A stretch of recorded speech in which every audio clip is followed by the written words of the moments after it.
Hey, good evening, everyone. So while everyone is coming in, and before we officially begin, I'd like for all of us to take a moment of silence to honor all of the lives that have been lost to this ongoing pandemic, and to give um, a space of graciousness and gratitude for all of those people who are out there fighting on the front lines of the pandemic, and all of the essential workers out there. Um, yeah, this has been ravaging our homes and our communities for about almost 2 years now. And um, if you would all please join me in just giving space to just remember that. And yeah, just yeah, thank you.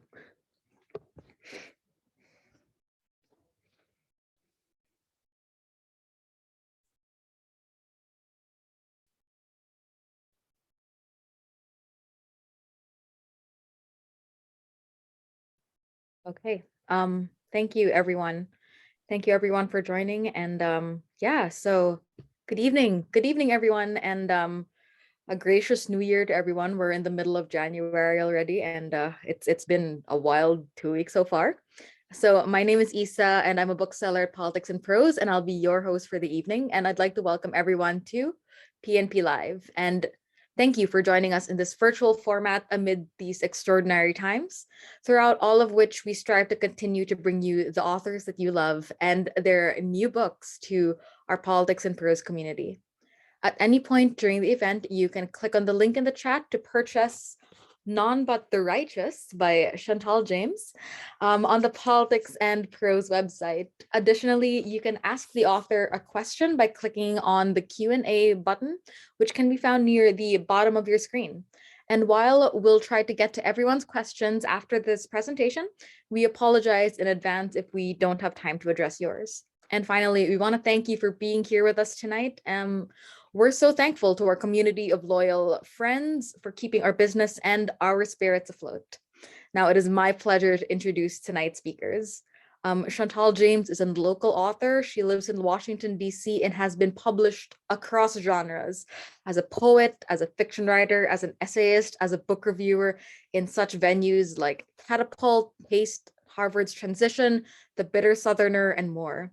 James's honors include a Fulbright Fellowship in creative writing to Morocco and a finalist position for the Alex Albright Creative Nonfiction Prize from the North Carolina Literary Review in 2019.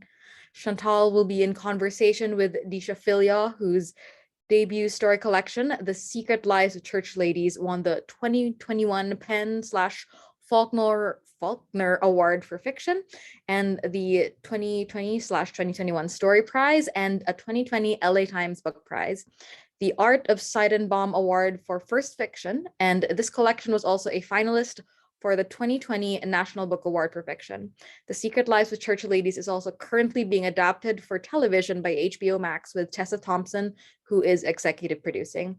Deesha is also a Kimbilio Fiction Fellow and will be the 2022-2023 John and Renée Grisham Writer in Residence at the University of Mississippi. Friends, it is my absolute honor to introduce Chantal and Deesha to PNP Live.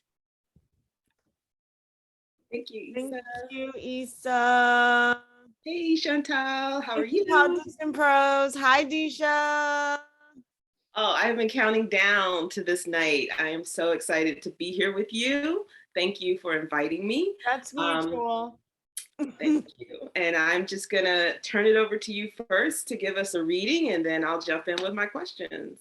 Sure. Well, I wanted to begin by reading from the opening of the book because when I hit the words of the opening, I could really feel that I was in an inspired place and I was hitting the kind of tone I wanted to set for the entire novel. And I think it will allow those of you who've come out today, thank you very much, by the way, to just kind of get a small glimpse and a small feel for what you might encounter in this book. And it's narrated by Saint Martin de Porres, who was an actual historical figure who actually inhabits a relic that the main character Ham wears around his neck. When I get so lonesome for the life of the body that the thinnest slice of it will do, I start answering to names that might not otherwise turn my head. Thirsting for the earthly body, I might even stoop to drink liquor left at a crossroads for hoodoo gods, so happy to be bound up again in the cares of the flesh that I hardly care whose flesh it is. May Ham never wander far enough to know this. His body sits on a bus. His mind wanders back to wonder why he never had a place in Atlanta.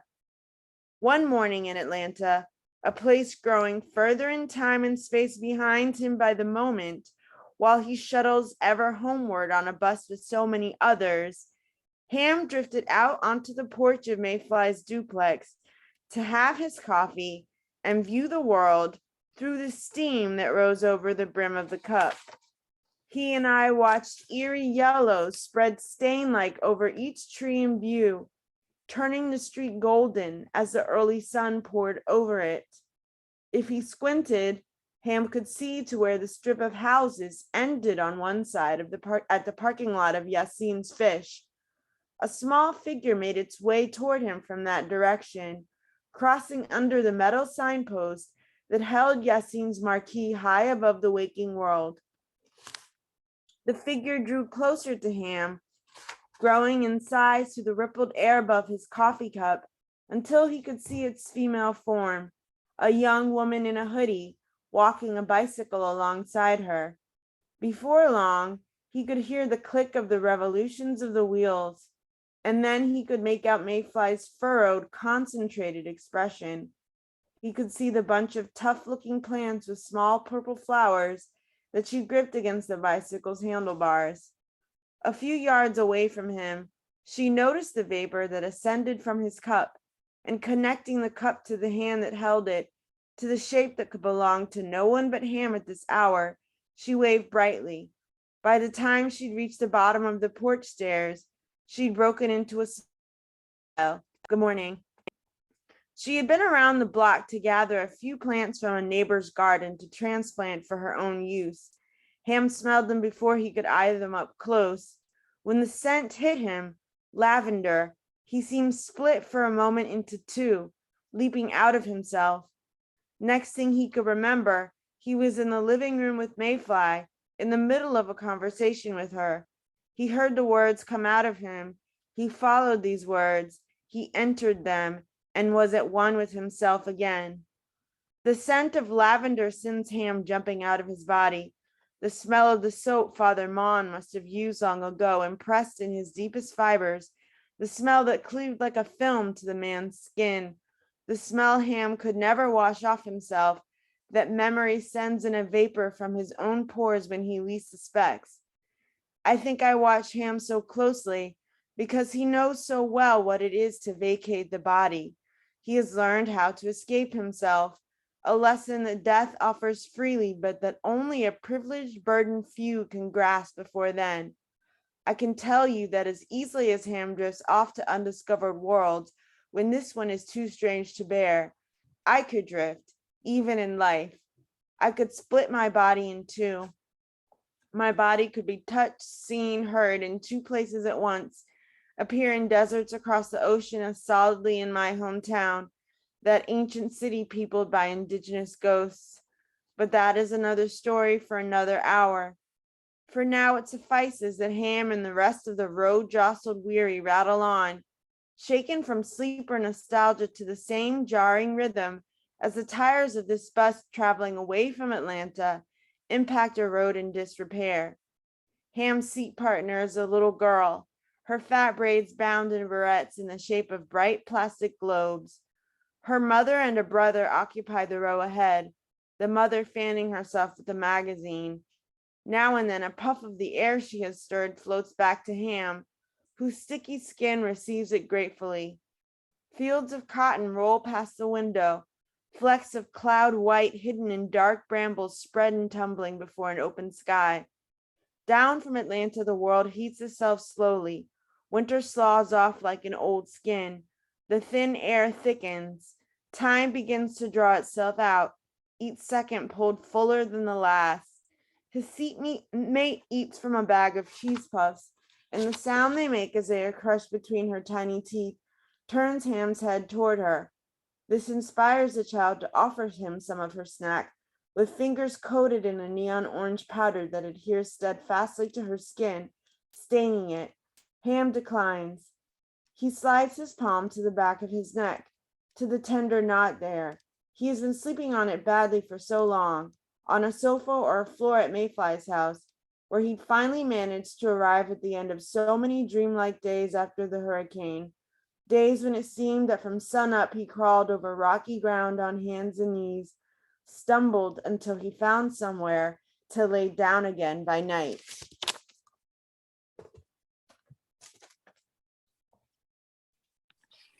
Thank you so much. That was beautiful. And congratulations. I meant to say that absolutely first. On this book that is all of it so beautiful and aching and utterly original. There's a worlds plural, that you created here that I just fell into. And so I'm really happy to be here with you tonight to ask you some questions about the story, about the characters, about your work as a writer in creating this work. This is an incredibly intimate book. That's the word I kept coming back to over and over again. And so I'm interested in knowing, how do you spend time with your characters when you're developing them in order to get to those interior places that, the level of detail and specificity made these characters and who they are just utterly real for me. So can you talk a bit about your process? Well, I will say that the first person voice is really important for me in being able to inhabit the character. So I knew I needed to be able to tell the story from the I-centered perspective of someone. And that allowed me to kind of get into St. Martin's voice and climb around and get a feel for him. I will also say that in dialogue, characters come out to me. I find it probably easier to write dialogue than to do anything else, which is not to say that I'm better at it, but when the characters start speaking to you in their own voices like that, I think it really gives you a way to know them in that glimpse into who they are. And also just like figuring out the ways that they play off one another as they interact, even if they're not directly speaking to each other. Because for me, I don't feel like a character exists in isolation. I really feel like we only know a character in a book by the interactions that they have with the world around them, and the interactions that they have with the other characters that they encounter. And yeah, I did a lot of journaling to figure out who these characters were and what was behind them, what experiences they had that had formed them, and things like that.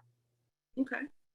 And one of your characters, your narrator, is a ghost narrator, because in many ways, this is a ghost story, and not just something or someone you conjure, but an actual real figure, a powerful figure. Some of us know as Papa Legma, as you said, Saint Martin.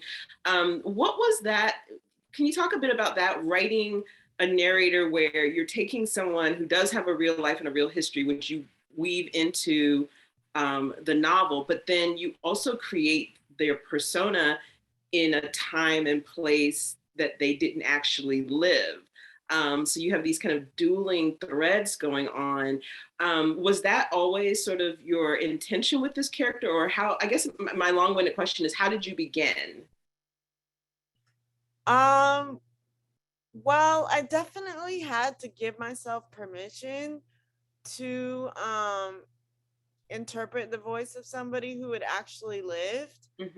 And I definitely walked forward in the creation of this book, hoping that I wasn't treading or trespassing on ground where I didn't belong, or anything like that. I made offerings to Papa Legba over the course of writing this novel, hoping that force would be pleased with my work, and feel honored by it. And I had a votive candle to Saint Martin de Porres that I would light when I would write, and I really took it as an act of just hoping that I was being open enough to be a conduit to allow these personae who actually have correspondence in the real world to be interpreted through me. Yeah. And that and reminds to me make of them my own. And to make them my own, to be able to, make them my own. And that feels kind of audacious. And I still pray that, like, I actually did have the permission to do what I did in that way. Well, I think the audacity is beautiful, and I think it paid off totally. And it certainly has given us a story that, I've never seen before. And I just, feel like there's so many layers to the stories and to the characters. And, you mentioned about, dealing with something or someone real life, and then, bringing it into a fictional narrative. Hurricane Katrina is at the heart of this novel.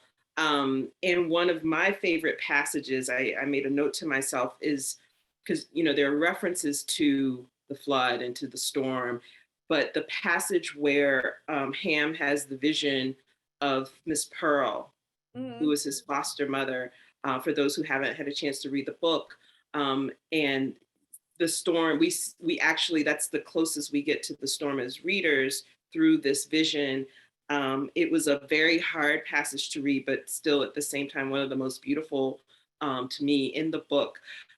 I was curious if you had a particular connection to New Orleans when bringing it into the story, or, was that just part of your creative process? Well, my strongest connection to New Orleans comes from my grandmother, Vivian Riesland Roussan, who was born and raised in New Orleans. And my grandfather, her husband, is from North Carolina, where I was raised, but he went to Xavier University, and that's where he met my grandmother. And she always kind of carried the heritage of New Orleans with her, and impressed upon our family that it was something to be preserved.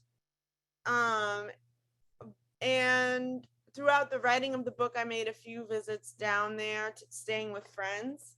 I was also a part of a project when I was in college. I went to Spelman, and there's a scholar named Gloria Wade Gales who had an oral history project, where actually, as students, it was a pretty cool project.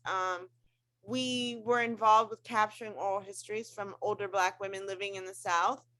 And actually, with this project in 2006, we traveled to the city of New Orleans just a year after Hurricane Katrina.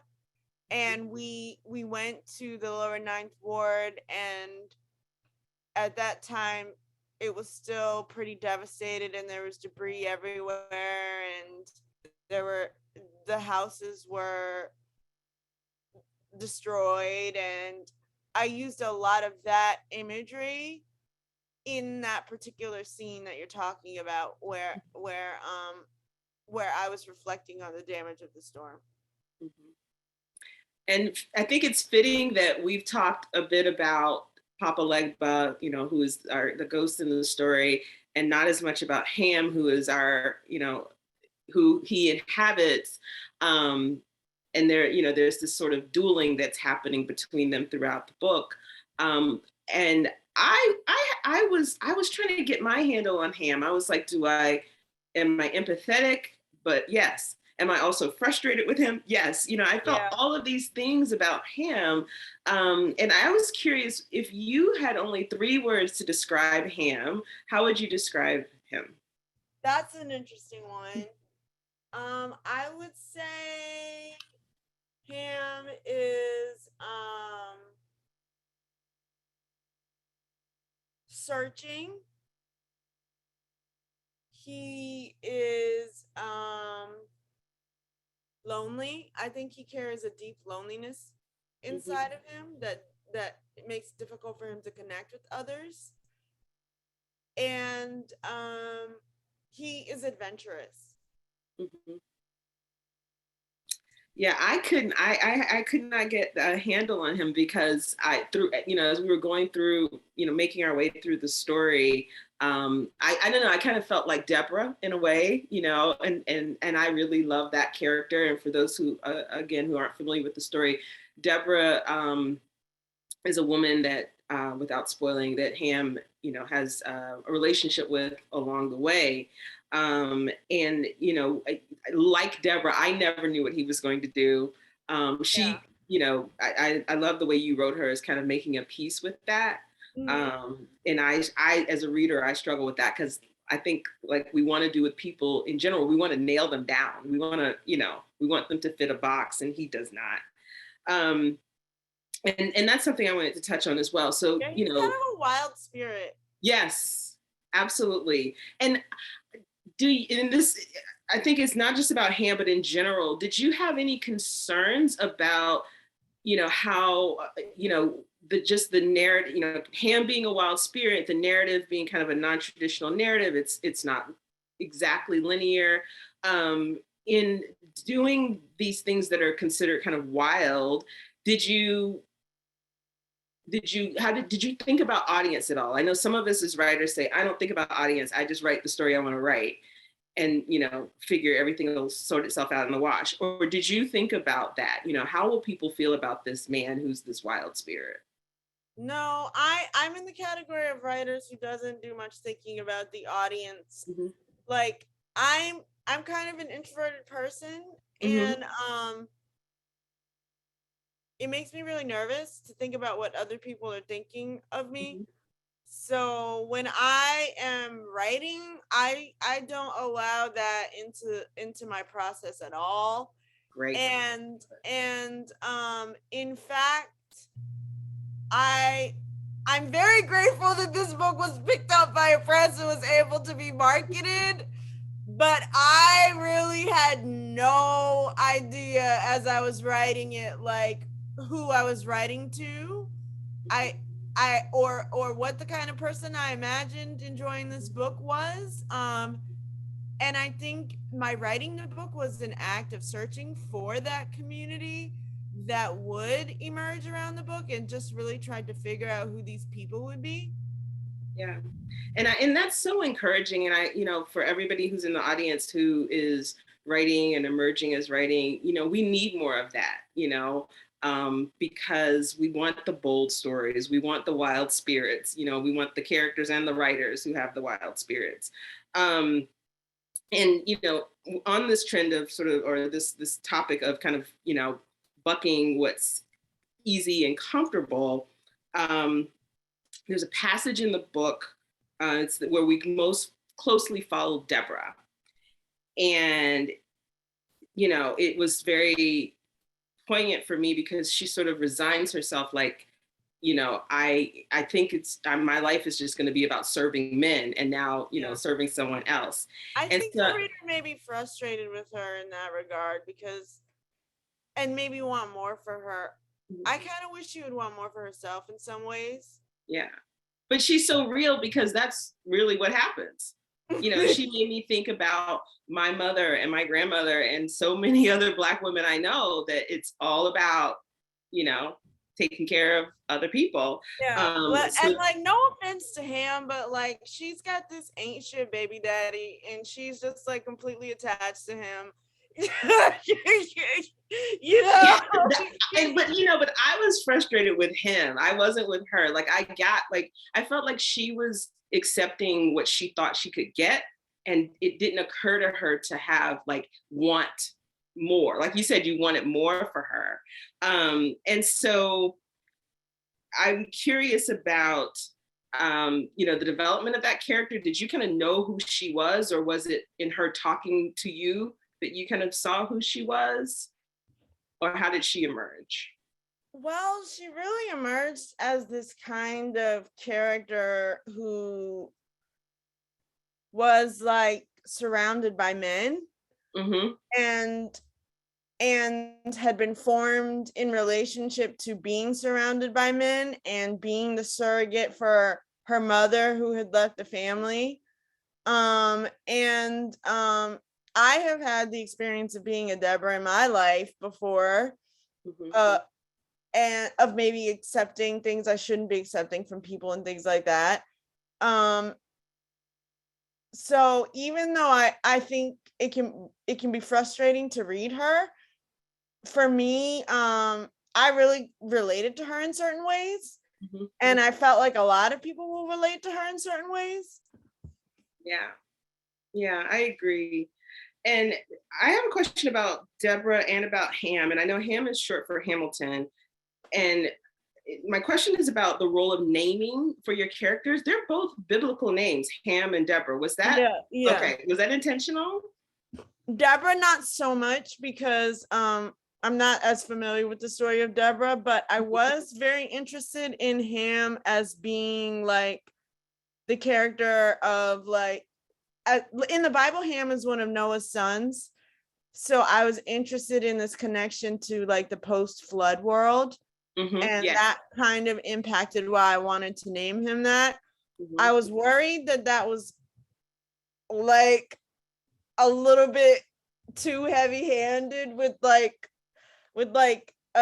theme or something, but I'm grateful that like there's enough story in place that it doesn't seem like people have been too distracted by that as his name in the reception that I've been getting.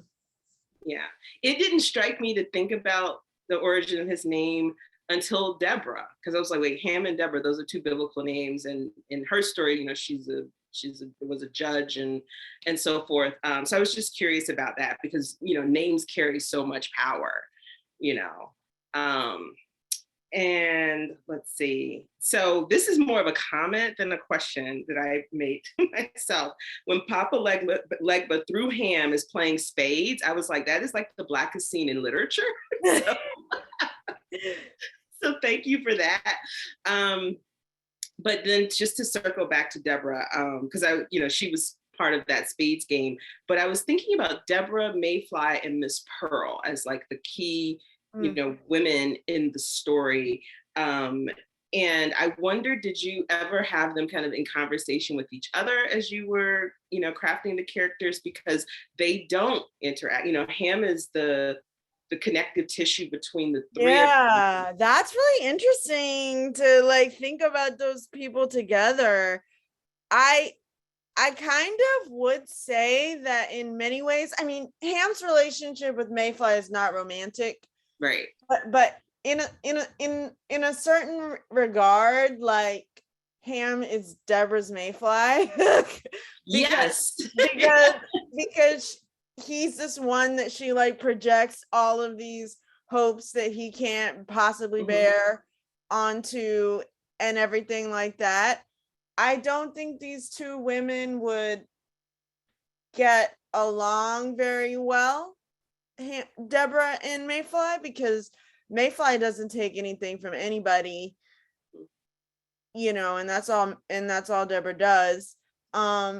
Miss Pearl,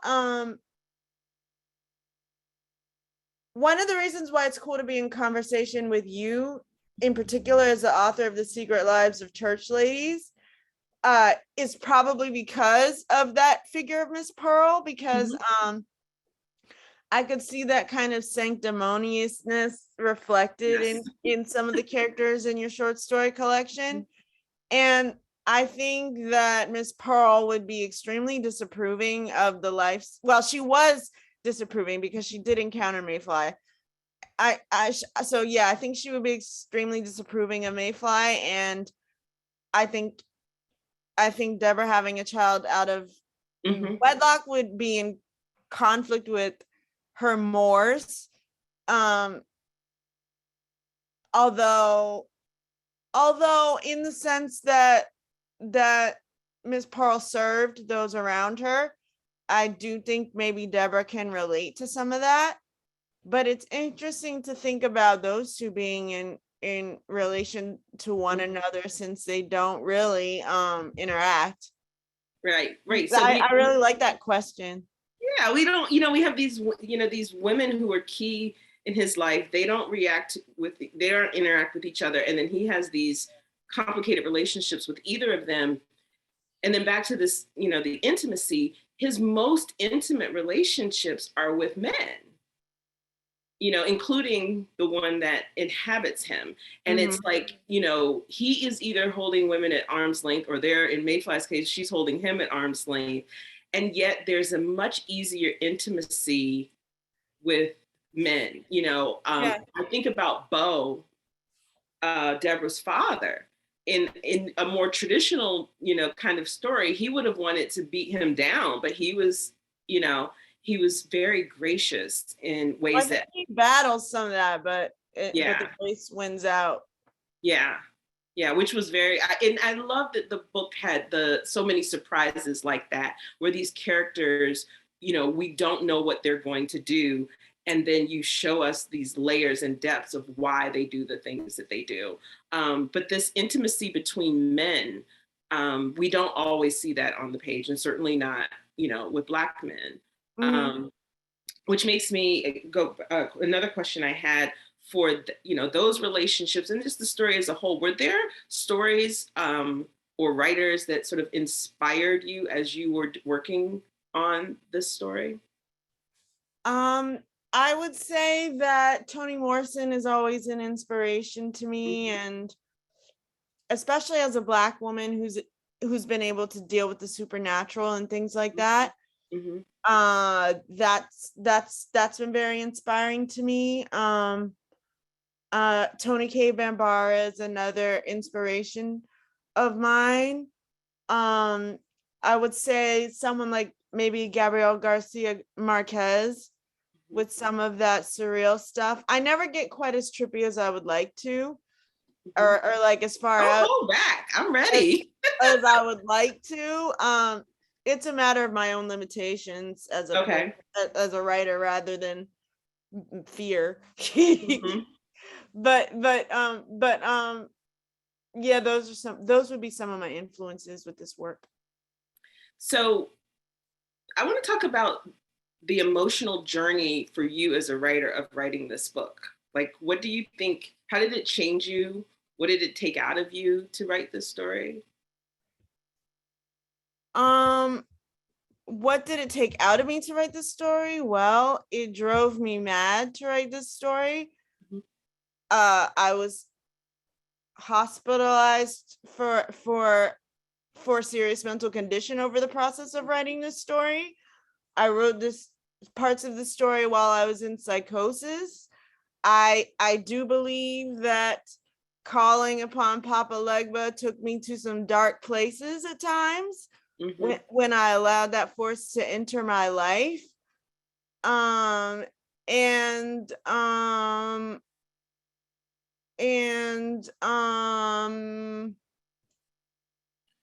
Yeah, it was a long journey to publication for this book. It was a long journey from the time I started this book until the time that it was published.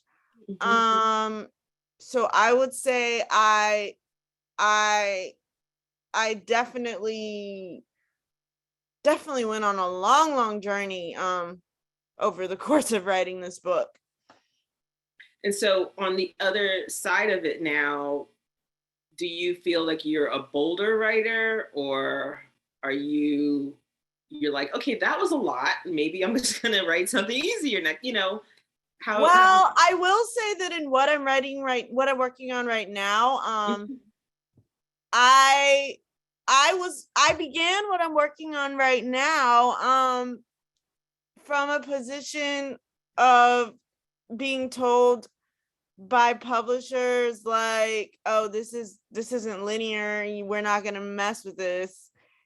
And so I started writing a story that is probably more conventional in its format, although maybe not in its subject matter.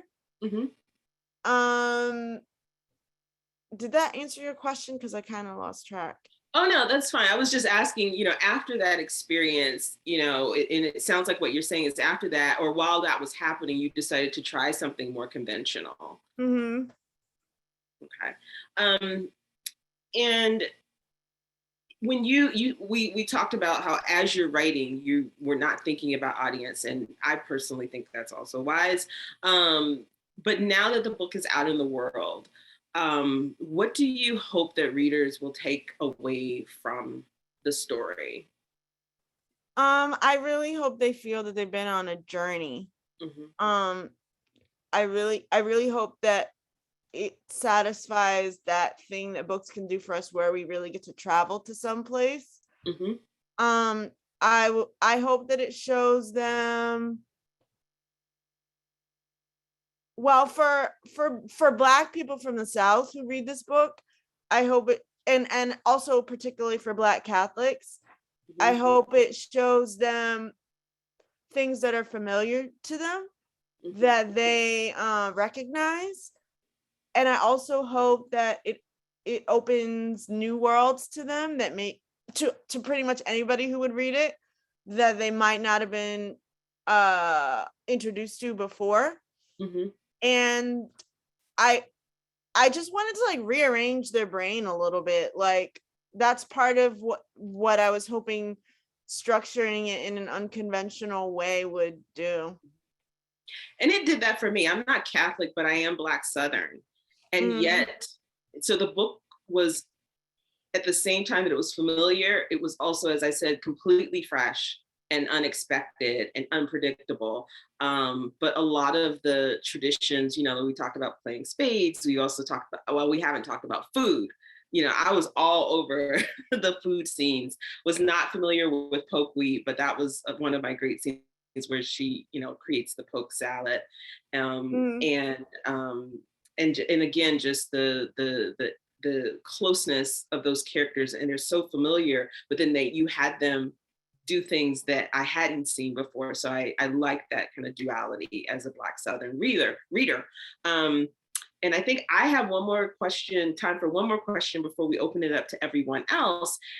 And I wondered if there is a character that you feel very protective of, or, kind of precious about. Maybe it was your hardest character to write, but, do you have a favorite? Seems so flimsy, but not favorite, but like, that's your baby. That's your, that's your character that you would chill with, or would want to talk with, or argue with.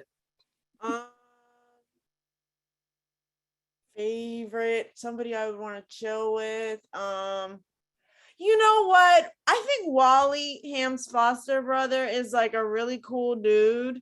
How did I have a crush on Wally? I don't know. It was like 15 pages, and I'm like, why am I thinking about Wally? Like, he's just a chill guy, right. and I think he would be a lot of fun to hang out with. Yeah.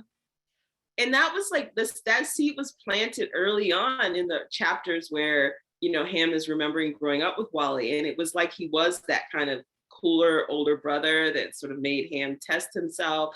But in my mind, like, Wally was fine. Like, I'm totally crushing on him. So, I can sneak in one more. Freedom. There's this question throughout the book about what is freedom, getting free, people trying to take freedom, people trying to get to it. Who's free of your characters? Who is free in this book? Who is free in this book? Who is free in this book? Oh, that's difficult.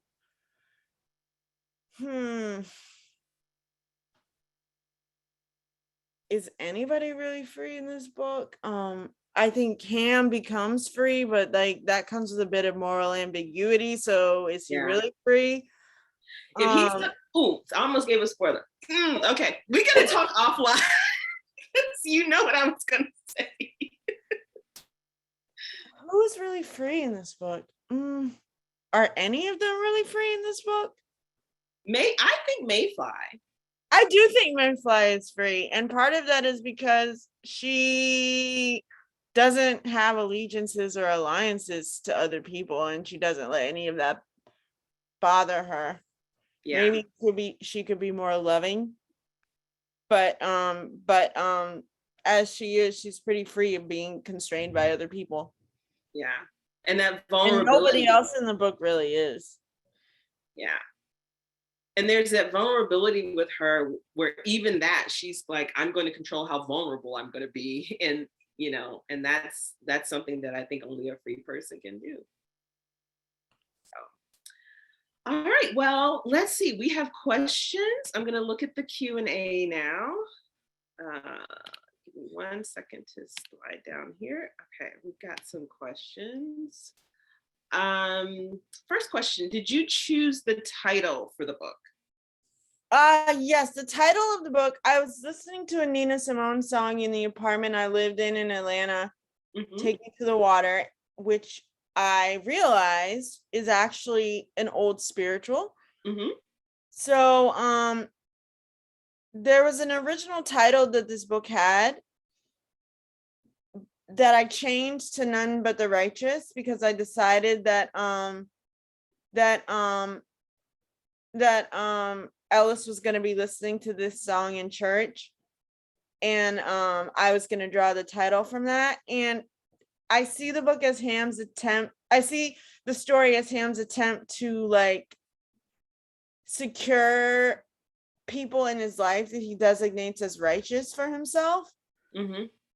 And call them all to himself and keep them tucked to himself and keep them safe and carry them with him. Okay. And then our next question is, can you talk about writing fiction and the satisfaction you get from that? And then in perhaps contrast with writing poetry or nonfiction? I don't know if it's a contrast, but. Well, this is a difficult question, by the way, so I'll acknowledge the difficulty of that. And thank you, Bob, because I know Bob. He's a member of my support group. So when I write poetry, I usually write it as myself. But when I write fiction, I usually write it as other people. And I like that because it's kind of an escape for me. And then I think nonfiction that has a certain freedom because you're able to really like get your own thoughts as yourself almost directly out on paper in the form that they come to in your mind.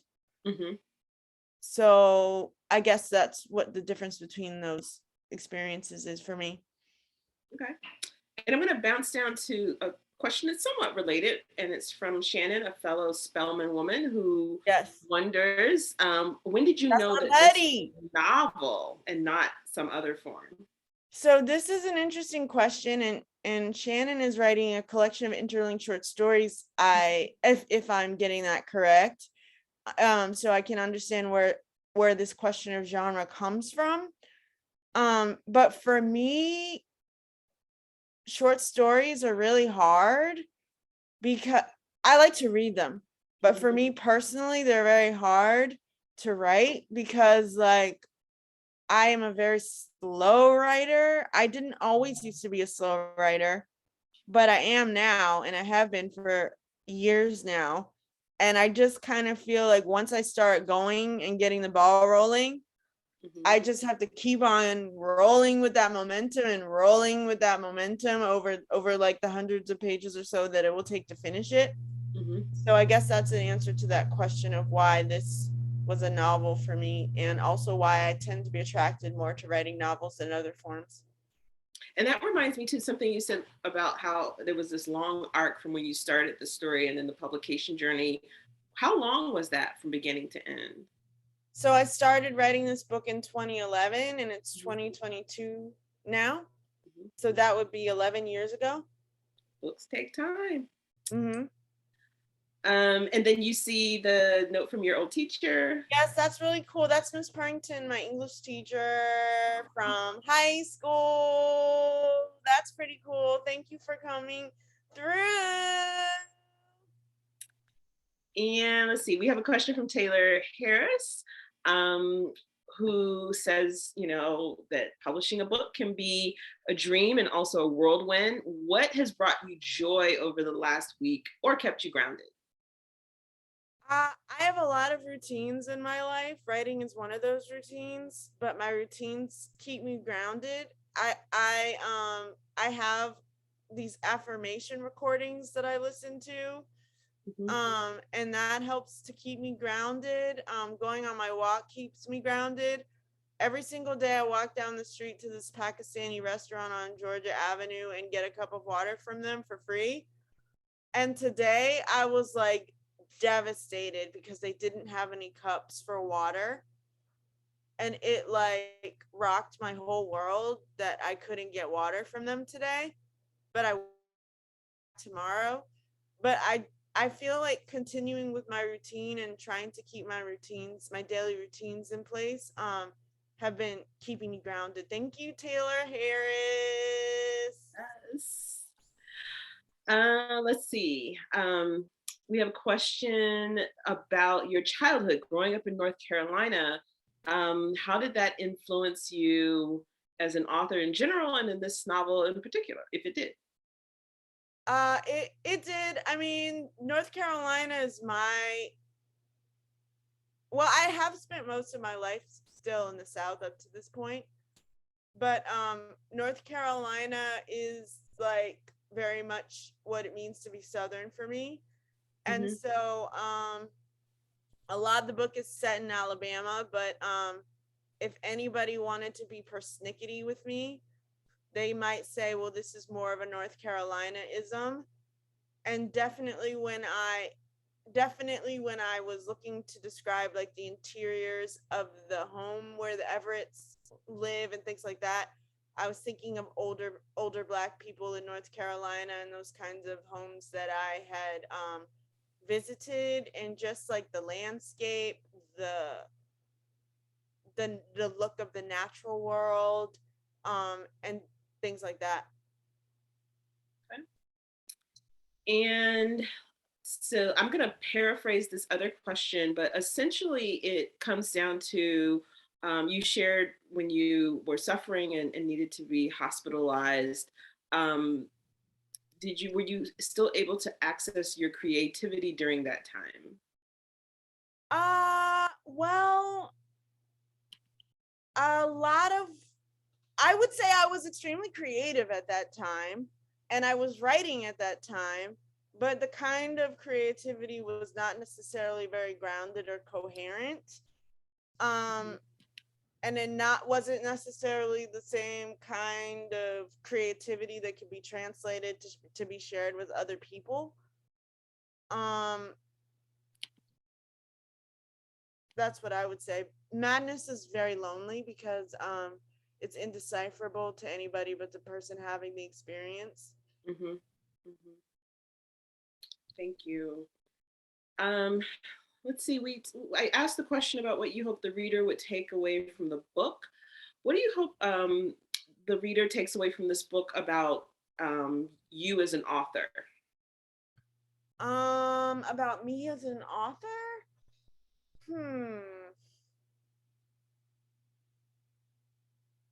Well, this is a hard question.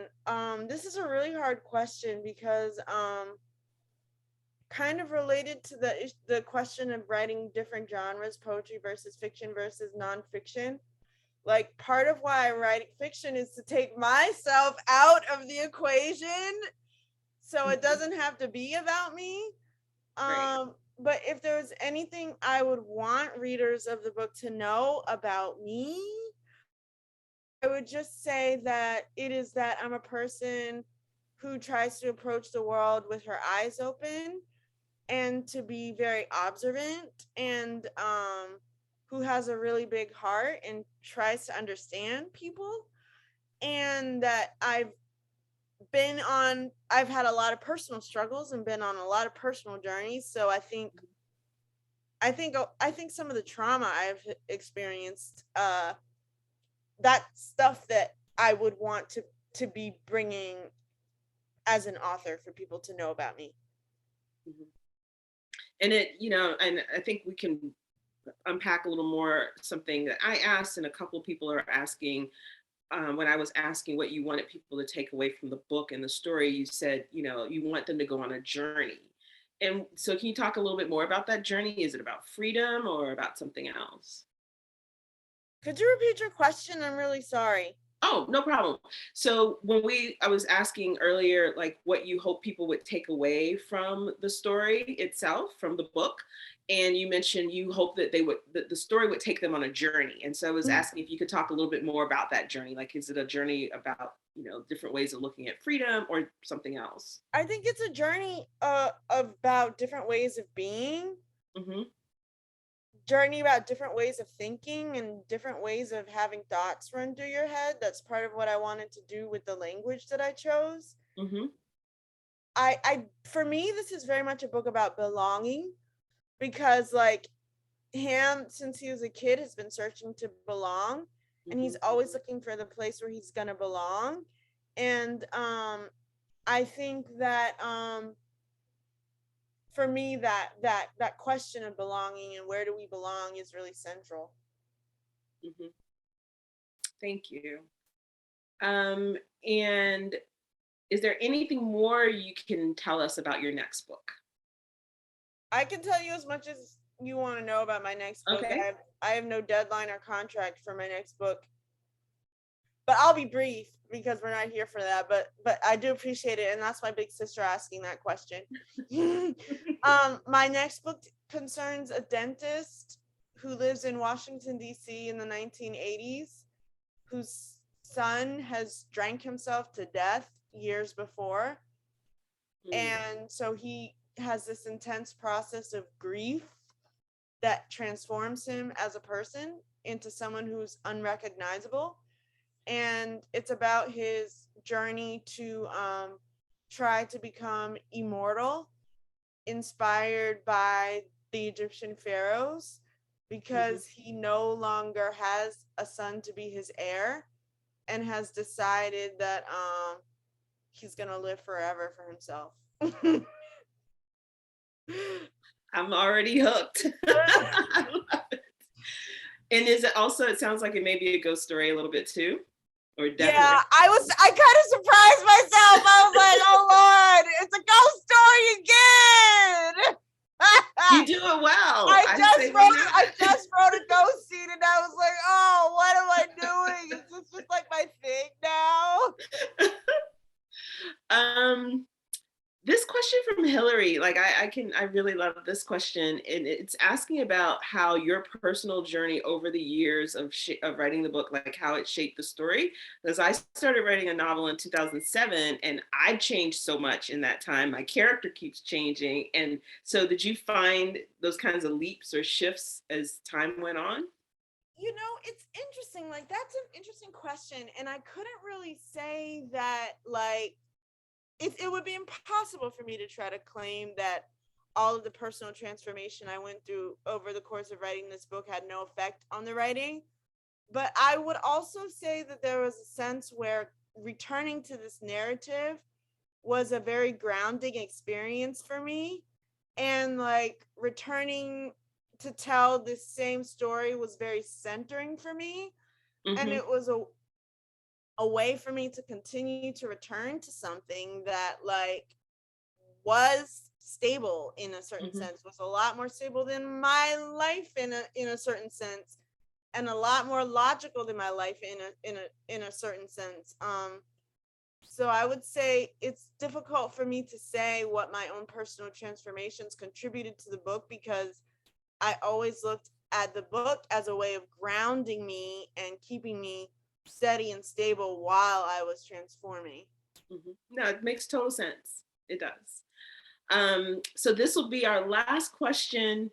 Advice to other writers who are just getting started, especially because Some people think that success happens overnight. We've talked about these long book journeys, and also any skills, specific, skills you would advise. I'm sorry, would you repeat that question one more time? Sure. Again, it's a little two-parter. So it's advice to other writers who are just starting out, around, maybe this idea of sort of perseverance, because this is not there's no overnight success, but also any kind of skill-related advice you can give as well. I would say hook up with other writers, that's a skill-related advice, because you need feedback. I had a writing group when I lived in Atlanta, not so much when I moved to DC, that really helped me out. Feedback is really important. I would say just keep on going, and like ultimately you really have to know that this is what you want for yourself, and you really have to believe that the story that you're telling is worthy of being shared, because it might be, some people have it easier than others, some people it happens more quickly than others, but it might take a really long time.